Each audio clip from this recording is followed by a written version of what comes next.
Mesmo essa redução, ela não, porque o cérebro é responsável por todas as nossas funções. A respiração, o movimento. Isso não chega a prejudicar essas outras funções da pessoa? Isso. Eu vou pegar o modelo aqui anatômico e vou citar até um caso que vocês colocaram, o Rodolfo também botou pra gente comentar, que é o seguinte, a demência do Bruce Willis. Sei. Pra gente comparar com o Alzheimer. Então a gente tem a região temporal, que é a região clássica da memória.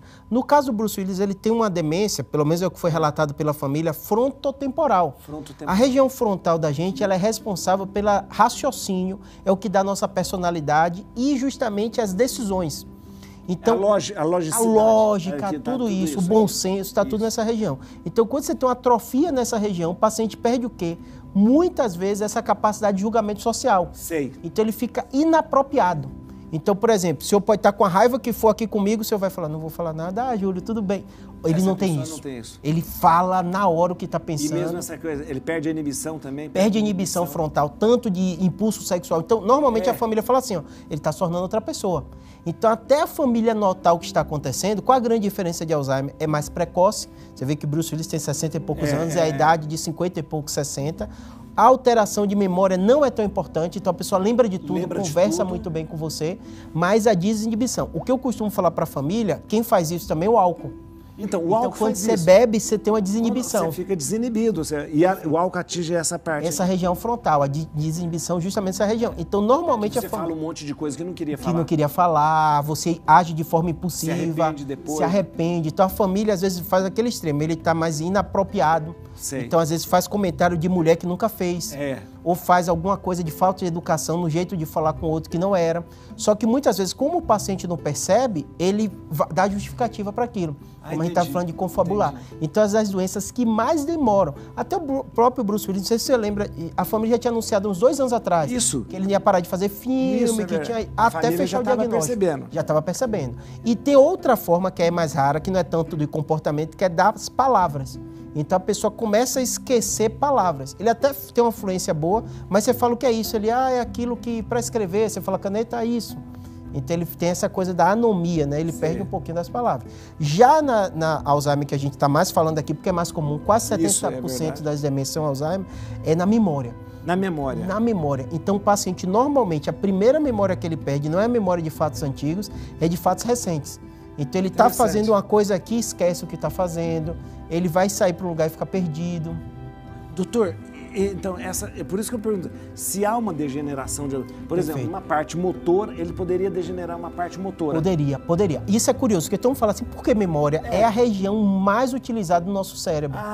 Porque, pra você ter ideia, a gente está tendo essa conversa aqui, eu estou tendo que lembrar as palavras, falar, pegar, então assim, a memória é utilizada o tempo inteiro. Então, muitos acreditam, por ser uma área altamente vascularizada, muito utilizada, nesse momento de depósito que a gente falou, né, de proteínas, né, de beta-amiloide, né, e até neurofibrina, que é tal que a gente fala, acontece nessa região, porque ela é mais utilizada. Olha que coisa, nossa, que coisa. Não, porque a gente pensa assim, se há uma degeneração do cérebro, deveria degenerar todas as funções que o cérebro comanda, né? Mas não é uma coisa mais ligada à memória. E é tão curioso que, por exemplo, um familiar que tem alguém com Alzheimer, ele vai acompanhando, ele percebe que aquelas atividades mais primitivas demoram. Então, por exemplo, de se urinar, essas coisas, é fase final no caso da demência de Alzheimer. Porque o paciente tem aquela questão do pudor, da roupa. Na fase inicial, o que? Memória. Por exemplo, a questão de comer, deglutição, essas coisas, não vai perdendo. Na fase avançada pode acontecer. Pode acontecer, mas inicialmente não. Mas a gente vê também pessoas com Alzheimer que, de repente, elas vão ficando cada vez... o sono vai ficando muito grande. Até ele emendar. Isso. Muitas vezes muda de horário, que isso mais irrita a família. Porque a família diz, ele dorme durante o dia, quando chega à noite ele acorda. E vai estender, ou seja, a pessoa vai ficando muito tempo dormindo. Pode acontecer. Por isso que a gente fala o seguinte, a principal coisa de acompanhamento é por isso, para a qualidade de vida.